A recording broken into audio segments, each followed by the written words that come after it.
अस्सलाम वालेकुम। कैसे हैं आप सब? उम्मीद करती हूँ सब खैरियत से होंगे। आज आपको मेरी आवाज़ थोड़ी ख़राब लगेगी क्योंकि गला बहुत ख़राब है। अच्छा, फॉन्डेंट जो है उसका आप जो है क्राउन कैसे बना सकते हो, बहुत ही आसान है। घर में जो आपके सिलिकॉन मोल्ड्स होते हैं उससे आराम से ये बनता है। तो मेरे साथ जो है वो रेसिपी के आखिर तक रहेगा। छोटे छोटे स्टेप्स हैं जो कि आपको सीखने ज़रूरी हैं। सबसे पहले तो आपके पास कोई भी जो है वो या तो स्टायरोफोम डमी होनी चाहिए या फिर आपके पास कोई भी बर्नी वगैरह ऐसी गोल।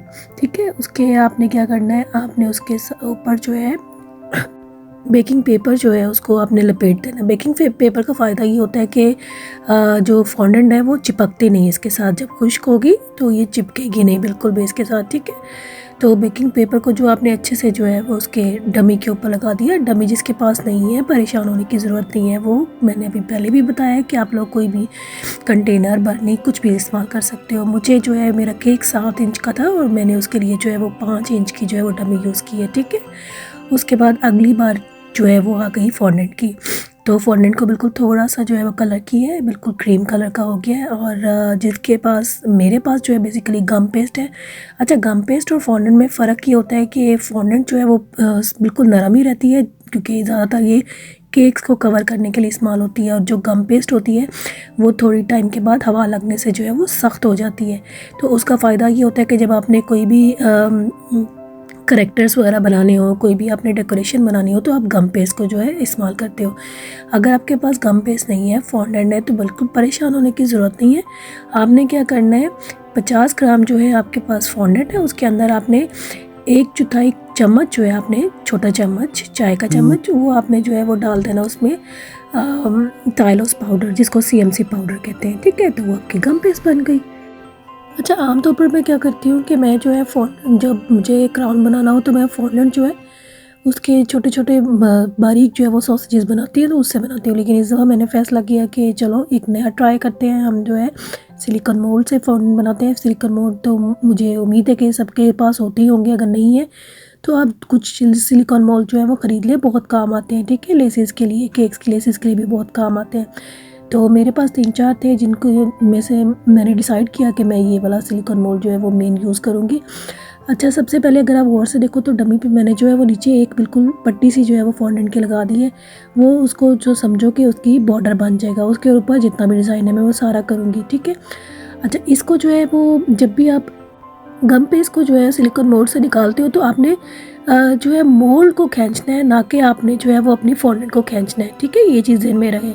अब ज़रा गौर से देखें, मैं मोल्ड को जो है वो खींचूंगी, मैं गम पेस्ट को नहीं खींचूंगी क्योंकि उससे क्या होगा कि डिज़ाइन जो है वो टूट जाता है। ठीक है, और इसको जो है वो बॉर्डर के साथ अटैच करने के लिए सिर्फ और सिर्फ क्या किया, मैंने पानी लिया सादा और ब्रश के साथ जो है वो पानी लगाया है। और इसी तरह से मैंने इसका नीचे का जो है बॉर्डर के साथ जो है वो सबसे नीचे वाला डिज़ाइन जो है मैंने रेडी कर दिया है। कुछ लोग जो है वो कहते हैं कि फॉन्डेंट को आपस में स्टिक करने के लिए जो है वो आपको फॉन्डेंट ग्लू चाहिए, कुछ और चाहिए। तो मैं कभी भी कुछ भी और इस्तेमाल नहीं करती क्योंकि पानी जो है वो इटसेल्फ इसकी ग्लू का काम करता है। ठीक है, अब जो है वो इसका नीचे का जो है वो बॉर्डर बन गया। उसके बाद जो है मैं ऊपर के बॉर्डर के लिए, मेरे पास 3-4 मोल्ड है तो मैं खुद ही से अंदाज़ा लगा रही हूँ कि मैंने कौन कौन से जो है वो मोल्ड इस्तेमाल करते हुए इसका जो है डिज़ाइन बनाना है। बेसिकली आपको पता है ना क्राउन कैसे होता है, तो उस तरह उस हिसाब से जो है वो जो भी आपको बेहतरीन लगे तो आप मोल्ड यूज़ कर सकते हो आराम से। ठीक है, और इंशाल्लाह ताला मैं अपनी नेक्स्ट जो है वीडियोस में आपको घर में बनाई हुई फॉन्डेंट और घर में बनाई हुई गम पेस्ट जो है वो इंशाल्लाह ताला, और फ्लावर पेस्ट जिसे आप फूल बनाते हो, वो इंशाल्लाह ताला उसकी रेसिपी भी ज़रूर शेयर करूँगी, बल्कि उसको जो है इस्तेमाल करके भी दिखाऊँगी कि घर में भी आप आराम से फॉन्डेंट या फ्लावर पेस्ट, गम पेस्ट बना सकते हो। ठीक हो गया। अच्छा, जहाँ पर आपने एक जो है वो मोल्ड का जो है डिज़ाइन आपने इस्तेमाल किया और उसके बाद दूसरा इस्तेमाल किया तो दरमियान में थोड़ा सा गैप है। तो गैप को ख़त्म करने का बहुत ही आसान तरीका है। मैंने क्या किया, छोटे छोटे से बॉल्स लेके गम पेस्ट के रोल किए और उसको जो है वो समझो कि जैसे होता नहीं आप टांके के तौर पर वो इस्तेमाल कर लिए। तो ये देखिए, इस तरह से वो क्या होगा कि जब एक जो आपका पीस है वो दूसरा पीस है आराम से चिपक जाएगा। ठीक हो गया।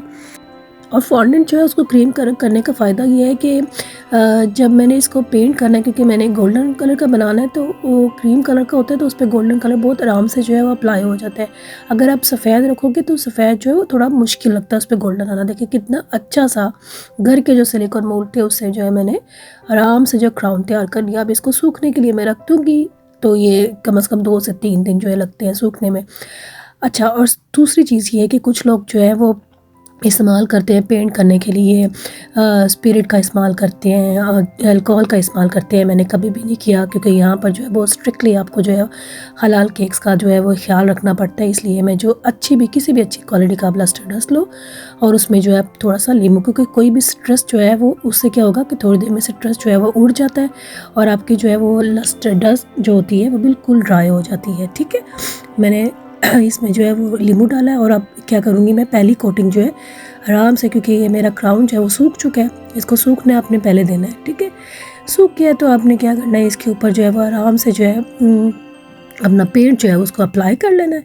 एक तरफ से जब आप अप्लाई कर लोगे तो उसके बाद आपने इसको डमी से हटा के, तो उसके बाद जो है वो इसकी बैक साइड, क्योंकि दोनों साइड से ज़ाहिर पेंट करना ज़रूरी है, तो ये डमी से हटा के आपने जो क्या करना है, आपने इसकी बैक साइड जो है उसको भी पेंट कर लेना है। कोशिश करें, क्योंकि अभी ये गीला है तो इसको हाथ नहीं लगाएं। अच्छा, ये देखिए पीछे से जो है आराम से पेंट आप कर सकते हो।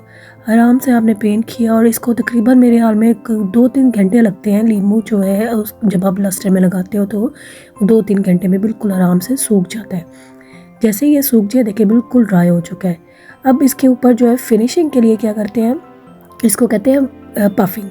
जो आपका मेकअप ब्रश होता है, बिल्कुल उसी तरह के ब्रश जो है मैंने अपने पफिंग के लिए रखे हुए हैं। उससे आपने जो है वो बिल्कुल ड्राई जो है लस्टर, उससे जो है आपने पफिंग कर देनी है इसकी। तो बिल्कुल इतना नीट, इतना क्लीन जो है वो आपका गोल्डन जो है कोई भी डेकोरेशन होती है रेडी हो जाती है। आप ज़रा देखें, किसी तरह का इसका में जो है फ्लॉ नज़र नहीं आपको आ रहा। कितना अच्छा जो है वो क्राउन जो हमारा रेडी हो गया बिल्कुल भी। ठीक है, अगर कुछ भी आपको मेरी इस वीडियो में कुछ चीज़ समझ नहीं आई, आपने कुछ भी पूछना है तो आप मुझे पूछिए, कमेंट्स में बताएं। इंशाल्लाह ताला मैं आपको जो है वो रिप्लाई करूँगी। दुआ में याद रखिएगा। नेक्स्ट वीडियो में फिर हाजिर होंगी। अल्लाह हाफिज़।